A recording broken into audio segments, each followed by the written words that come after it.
아침엔 봉스루, 저녁엔 마살 카이르를 외치며 유럽, 아랍을 활보했던 대한민국 통상 대표팀의 대활주국, 지금 바로 시작합니다. 햇살 좋은 어느 날, 우리 통상 대표팀이 10하루간의 해외 원정을 떠났습니다. 이번 원정은 유럽에서 열리는 OECD 강요 이사회 G20 통상장관회의에 참석해 18개국 통상장관들과의 개별 면담, 해외 투자 유치 활동, 현지 통상 전문가들과의 미팅 등 각종 일정을 소화하기 위해 약 9,000km 떨어진 유럽 먼 길로 떠나게 된 건데요. 짧은 출장 기간 내 프랑크푸르트, 파리, 제네바, 브뤼셀, 소렌토, 두바이까지 최소 6개 도시를 돌아야 해 출장 전부터 고된 일정이 예고되어 있습니다. 가장 먼저 입성한 독일 프랑크푸르트를 시작으로 원정 첫째 날과 둘째 날부터 버라이어티하고 스펙타클한 일정이 기다리고 있는데요. 한국의 통상 대표팀은 유럽의 유명한 기업 관계자들을 만나 야무지게 투자 유치 활동부터 펼쳐나갔습니다. 글로벌 자동차 부품 기업인 플라스틱 옴니엄 회장 앞에선 우리나라의 수소산업 육성 정책을 설명하며 옴니엄사의 한국 투자 유치 및 발표 시점을 협의하게 되었고요. 또 세계 5대 메이저 에너지 기업 토탈사를 찾아가 신재생에너지 협력 방안을 논의하고 디지털 경제 동반자 협정의 회원국인 싱가포르, 뉴질랜드, 칠레 통상장관들과 회담을 가지며 우리는 이제 대파 가입 절차를 밟겠다고 공식 선언했습니다. 대파 가입 추진을 통해 회원국 간 디지털 협력 사업을 진행하며 디지털 경제 시대를 선도할 계기를 마련하게 된 거죠. 이외에도 OECD 이사회 참석차 파리에 온 미국 무역 대표, 카자흐스탄 통상장관과 개별 면담을 가지며 양국 간의 협력을 다졌고요. 출장 둘째 날 저녁에는 세계무역기구 사무총장 및 회원국 통상장관 20여 명이 모인 WTO 소그룹 회의에 등판해 국제적으로 글로벌 팬데믹 대응 방안을 마련하자 WTO가 안정적인 국제 무역 환경을 실현하는 기구로 제 역할을 회복하도록 WTO를 개혁하자는 뜻을 밝혔죠. 유럽에 오자마자 숨가팠던 일정이 이틀 동안 이어졌는데 통상 원정대의 말을 빌리면 사실 이건 가벼운 워밍업 몸풀기 일정이었다네요. 출장 셋째 날, K 원정대에겐 본 게임인 OECD 이사회와 이사회에 참석하는 여러 국가 통상장관들과의 개별 면담이 줄줄이 이어져 있습니다.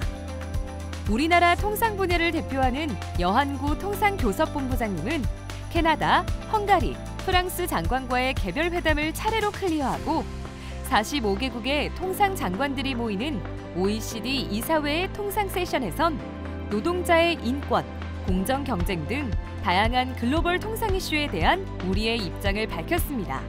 OECD 회담을 끝낸 파리를 뒤로하고 대표팀은 스위스 제네바로 바로 넘어갔는데요.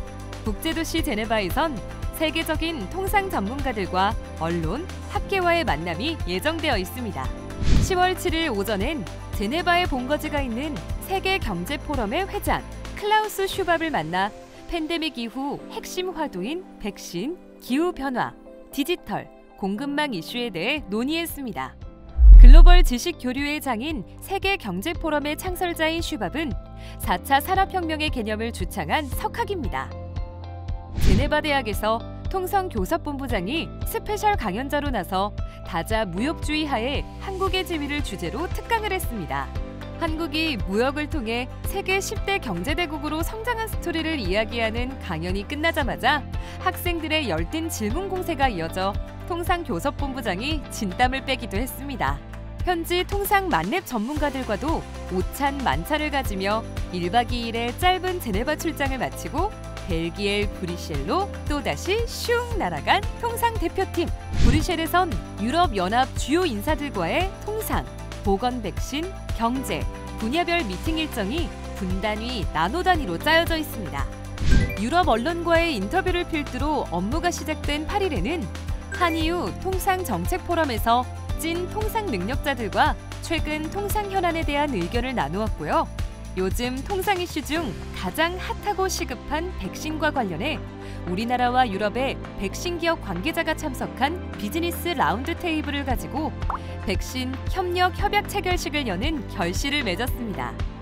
이날 협약식에 한국 EU 기업 간 신규 항암 백신 물질 개발 투자와 유럽 기업의 기술 이전에 대한 양해각서를 체결한 거죠. 이뿐만이 아닙니다. EU 핵심 임원들과 회동해 유럽연합의 탄소 국경세가 도입될 경우 우리 산업이 이 새로운 세금으로 타격을 받지 않게끔 푸시하고 양측이 윈윈할 디지털 산업 공조 방안에 대해 대화를 나눴습니다. 브뤼셀을 떠나기 전 현지에 진출한 우리 기업과 유럽 기업 기관도 방문했는데요. 세계 최대 반도체 연구소 아이맥에서 우리나라와 반도체 공급망 구축을 위한 협력 확대에 대해 말하고 세계 2위 선박회사 MSC의 마크 대표와는 글로벌 물류난에 어떻게 대응할지 이야기했습니다. 다시 시작된 월요일 아침부터 주요 국가 장관들, 국제기구 수장들과의 단독 면담들이 시간대별로 계획되어 있습니다. 꼼꼼히 발열 체크부터 하고 들어간 소렌토에서의 첫 일정은 호주 통상장관과의 양자회담입니다. 호주 장관과는 아시아 태평양 지역의 디지털 무역협정 출범을 위한 협력 방안을 협의했는데 잠깐! 유럽 감성이 물씬 돋는 여긴 어딜까요? 우리 통상팀이 이탈리아 레스토랑에서 고급진 음식을 먹나 했더니 그건 아니고 인도 상공부 장관과 회담할 장소라네요. 이런 데서 회담하면 회의 분위기가 아주 좋을 것 같은데요? 찐웃음 짓는 걸 보니 제 예상이 맞았나 봅니다. 인도 장관을 만난 통상교섭본부장은 세계 최대 백신 생산 능력을 보유한 인도와의 백신 분야 협력 강화를 희망한다 전하고 한 인도 간 맺고 있는 포괄적 경제동반자 협정 세파의 협정안을 업그레이드하는 것을 조속히 합의하기로 타결했습니다. 세계무역기구 사무총장과 단독 면담도 있었는데요.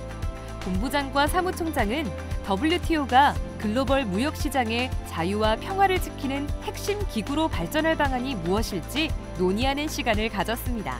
이거 말고도 본격적인 G20 통상장관 회담이 열리기 전 환영 모임이 있었고요. 사우디아라비아 상무부 장관과는 한 걸프협력회의 FTA에 대해 말하고 멕시코 경제부 장관과는 10년 이상 중지되었던 한 멕시코 FTA 협상을 재개하기로 협의하는 극적인 성과를 올렸습니다. 출장 9일차. 오늘도 어제처럼 통상장관들과의 회담 약속이 잡혀 있고요. 대망의 G20 통상장관들이 모두 모여 회담하는 날이기도 합니다. 가히 통상별들의 전쟁이라 할 만한 선진국, 유망국의 각 국가 통상대표들이 한자리에 모이는 만큼 회담 시작 전부터 관계자 취재진이 몰려들었습니다. 우리나라 통상업계를 이끄는 여한구 본부장님은 G20 회의에서 대한민국의 디지털 그린 뉴딜 정책을 소개하며 백신 생산 확대 및 교역 활성화, 디지털 통상 활성화, 기후변화 대응을 위해 노력하겠다 밝혔습니다. 이 밖에도 러시아, 뉴질랜드, 미국, 네덜란드, 스페인 통상장관과의 양자회담을 통해 다양한 통상 현안을 심도 있게 이야기를 했습니다. 눈코 뜰 새 없이 회의, 면담, 면담이 끝없이 이어지니 우리 대표팀 정말 피곤하겠는데요. 피곤에 피곤이 더해지고 있지만 통상 원정대 대장정은 계속됩니다. 유럽 대륙 찍고 두바이로 이번 출장 마지막 원정 경기에 도장을 깨러 가야 하니까요. 소렌토에서 두바이로 가고자 로마 공항으로 가는 길. 이동 중인 차 안에서 팀원들 몰래 카메라도 좀 찍고 잠시 정차한 휴게소에서 촬영과 인터뷰도 했습니다. 제가 9월 달에 승진을 했는데 그리고 이제 출장을 오게 됐거든요. 출장을 오니까 여기 뭐 파리부터 시작해서 제네바, 브뤼셀 거쳐서 이제 소렌토까지 와가지고 이렇게 또 유럽을 4개국을 돌게 되니까 굉장히 좀 되게 저한테는 의미도 있고 되게 유의미한 출장이었던 것 같습니다. 제가 아직 결혼 안 해가지고 이제 빨리 결혼을 해야 될 것 같아요. 예, 그리고 차도 사고. 오사무관님, 승진도 하셨으니 결혼도 곧 하실 거예요. 이탈리아에서 사막 위 기적의 도시 두바이에 도착한 통상 원정대에겐 아랍에미리트와 협력을 강화할 스케줄이 기다리고 있습니다.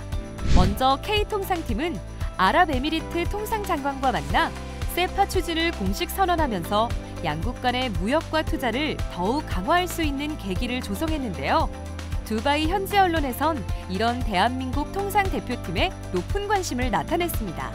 뒤이어 방문한 두바이 투자청에서는 우리 정부가 육성 중인 반도체, 백신, 2차 전지 등 첨단 분야에 대한 투자청의 적극적인 대안 투자 확대를 요청했고요.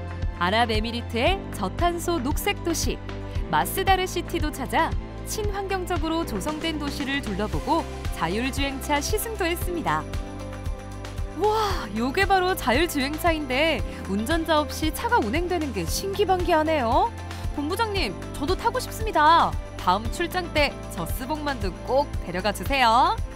아무튼 통상교섭본부장은 마스다르사와 공조해 신재생에너지 산업을 확대하고 온실가스를 감축하자는 뜻깊은 대화를 한 후 10하루간의 공식 출장 일정을 모두 마쳤습니다.